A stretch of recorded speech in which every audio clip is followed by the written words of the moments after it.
because there's always a segment of your guests and prospects who identify themselves as VIP, they will be looking for a VIP offer for your event.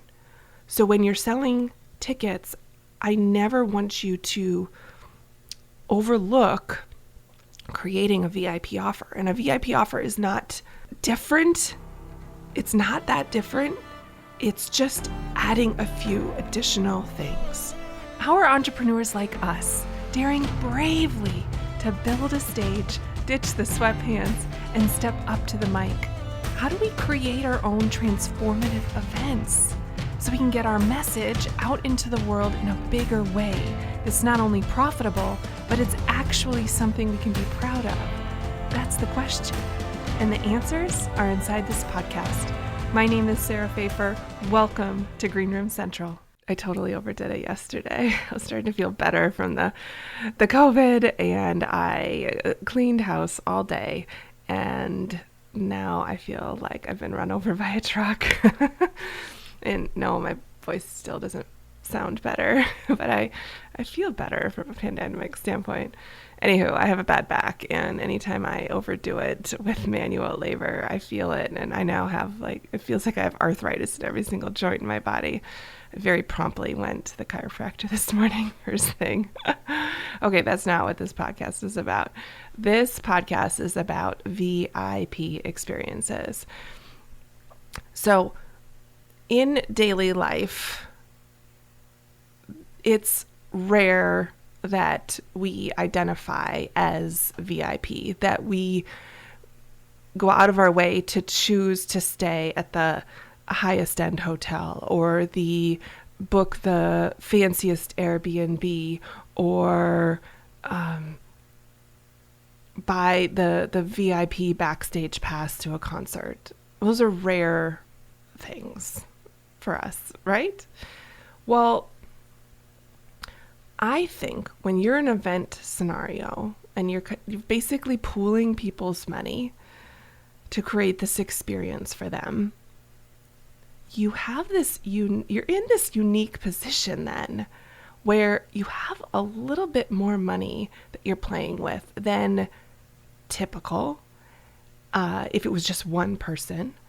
And so you can do things that are a little bit more special. And so I wanted to kind of crack that can open today and talk about what that looks like to kind of get your juices flowing on this topic and help kick off some brainstorming perhaps on how could you inject a little bit of something into your event that makes your guests feel like VIPs. And so the first idea I would want to give you is around food. So let's say you're hosting a mastermind and you've rented out a private space, like perhaps a fancy Airbnb for it. Well, wouldn't it be special if you hired a private chef to come in and cook the meals for your guests instead of ordering delivery or doing it yourself? You think about hiring a private chef in your daily life, that kind of seems like a little bit of a stretch. But when you've got a small group mastermind and you're, again, pooling everybody's money to make this experience happen, it's not quite a stretch. In fact, it's probably quite reasonable and even maybe fiscally responsible choice to make there. And so I want you to consider that. Perhaps also when we're talking about booking a space for that mastermind retreat, perhaps you are able then to look outside of the norm and book a property, rent a property that you wouldn't normally do for a personal vacation because it's a little bit bigger, it's a little bit fancier, but it fits when you are looking at an event budget. Another thing is, we were overseas for a couple weeks. I was producing that event for a client. I talked to you on the last podcast. I think it was for episode 43. And I was talking to you about how we were in Greece for the event, and then we went to Turkey for the site visit for the next event that happens next year. And while we were there, we were reviewing transportation options for the group. And if you've ever studied Istanbul, you'll know it's one of the most largest cities in the world. I don't quote me on this, but I think it's like number 18 right now. Or maybe it's 18 million people. One of the two. There's a lot of people there. It's big. It's crowded. The streets are crowded. And as we found, having a driver take us around, it's kind of not really conducive to driving in that city. And even getting from the airport to the hotel was a little bit ridiculous in terms of traffic and duration. And as we dug in with our destination management company and transportation provider, we found out that there's a river running through the town, and it touches most of the major areas of the town. And it is very common to rent boats to take you places. In fact, we could even rent a boat to take our guests most of the way from the airport to the hotel. And we could rent a boat to take our guests from the hotel where we're meeting during the day to dinner at night. And it's not that much more, when you're thinking of it in a group setting, of an expense to rent that over a minibus. And so why not? It's going to be more peaceful, if it's going to be perhaps maybe faster, it makes our guests feel a little bit more taken care of, VIP. It's a go in my book, right? Another thing on that trip, we found that the airport in Istanbul was gorgeous, newish airport, and but waiting for your driver after your flight lands can be a little bit tricky, because it's kind of not the nicest, newest part of the airport, and it's quite busy and smoky. And as we dug in a little bit more, we learned that there is a service that the airport offers where you get VIP. You can purchase VIP arrival and departure service, and it's not that expensive. I want to say it's something in the ballpark of maybe $125 for arrival, and each piece of it, each leg. Arrivals is $125, departures about $125. Again, don't quote me on that number, but so reasonable per guest, and you get picked up at the gate, taken to your luggage, helped through customs, taken right to your car in a special waiting area. I mean, when we talk about creating an event experience for our guests, I am all about managing the experience, especially the arrival experience. You only get one chance, right, to make a good first impression.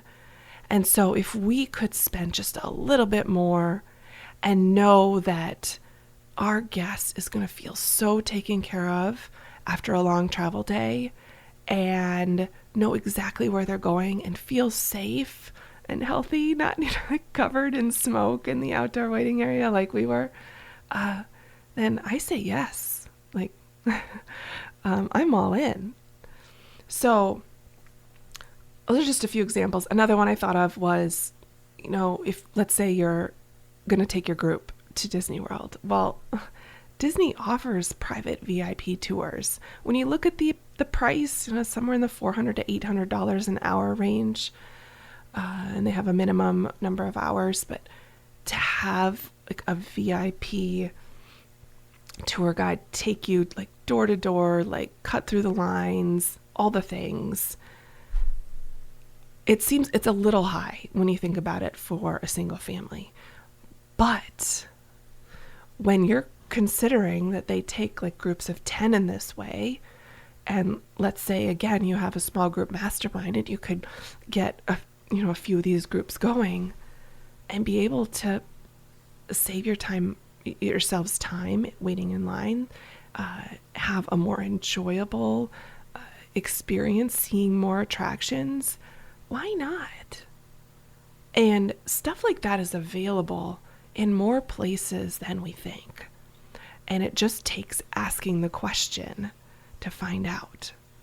And that's what happened in Turkey. We're just digging in a little bit more, going, okay, is this really the only way to be picked up at the airport? Is this the only way to get from the airport to our hotel? Is this the only way to get to dinner? Be curious.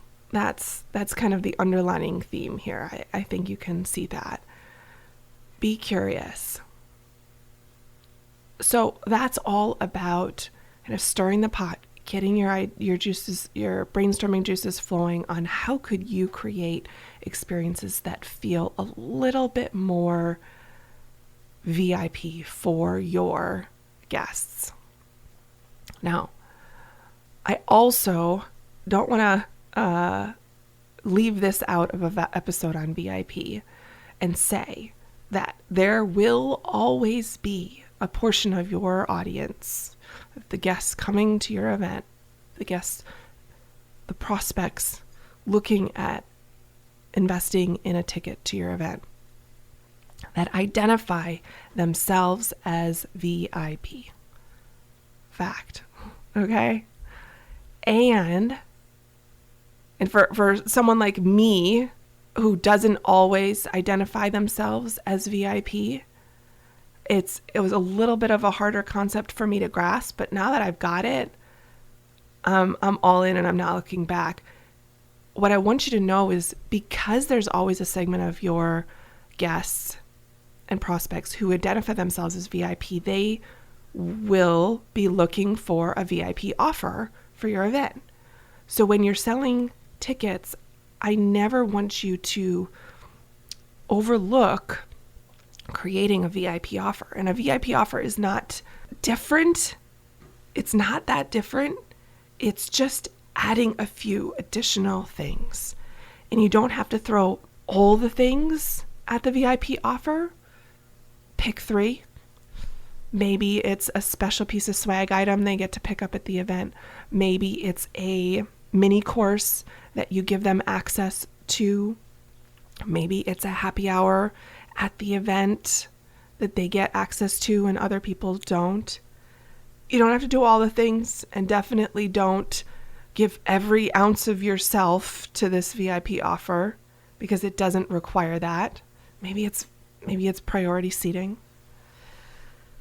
But I want you to have a VIP ticket offer, because again, there's a portion of your guests who just identify as VIP and would like to have that little bit of extra special treatment. And so you're doing yourself and them and your bottom line a disservice when you leave that out. And I know that's not you. So just, this is your friendly reminder, add it in. I remember the first time that I bought a VIP ticket offer, I felt special. I'm not going to lie. I felt special, and I was so thankful that it was available, because to me, having front row access, priority seating access, is priceless. Like, I want to sit in the front because I have such attention deficit issues that being up there in the front helps keep my focus, eyes on the prize, much better than if I was in the back of the room. And so when I did that and I bought that VIP ticket and I got access to sit up front, I just felt better the whole event, because I got the seat that I wanted. I didn't have to worry about like racing from the general admission entry point to like see if I could possibly find one that was still open. It was just, I always got it. And I loved it. And now I think I might identify myself as VIP for more things, because once you get a taste of like just one step better, you kind of want to stay there, right? So let's give our guests that option to buy that VIP ticket.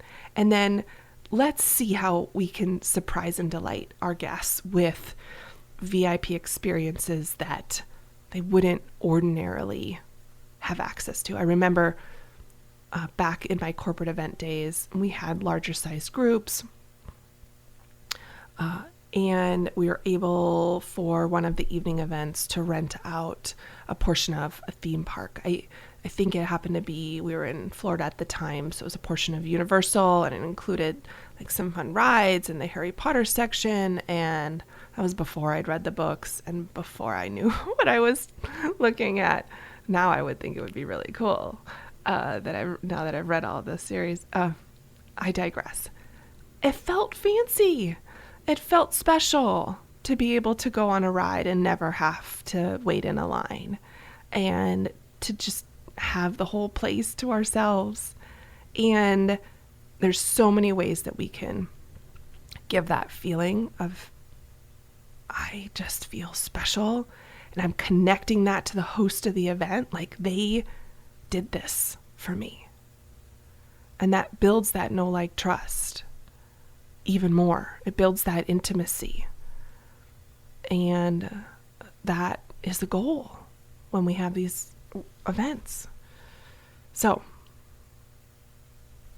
see if you could brainstorm today, maybe write down 3 things that came to mind of like how you could inject a little bit more VIP feeling experiences into your next event, and then also be writing down what came to mind when we talked about adding a VIP tier to your ticket price, and just file that away for the next time that you're planning your event so you can refer to it. All right. Thanks for hanging out together today. I appreciate it. Make it an outstanding week. Take care.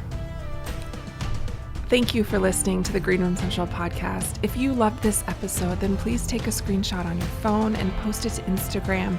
And be sure to tag @SarahPfeiffer and let me know why you liked it and what you'd like to hear or who you'd like to hear from in the future. That'll help me know what to create for you. Also, I've been hearing a lot of business owners say people are tired of virtual events, and it's just not true, which is why I created a brand new 5-day challenge called the Virtual Event Lab. I want to show you how to make your next event more profitable, engaging, and most importantly, how to make it happen. And the best part is that this 5-day challenge is absolutely free. To register right now, simply visit greenroomcentral.com and we can get started today. This podcast is built on Kajabi. I loved how easy it was to get things set up, but more so, I'm thrilled that my entire business is run within one platform, from my emails to pages to courses and my podcast too. It's all under one roof. If you love simplicity and scalability as much as I do, then go to greenroomcentral.com to get a free 14-day trial from Kajabi. I appreciate your commitment to leveling up and learning the mindset and strategy of live events. Keep going. Keep learning. If you want more, head over to greenroomcentral.com for show notes and all the links from today's episode.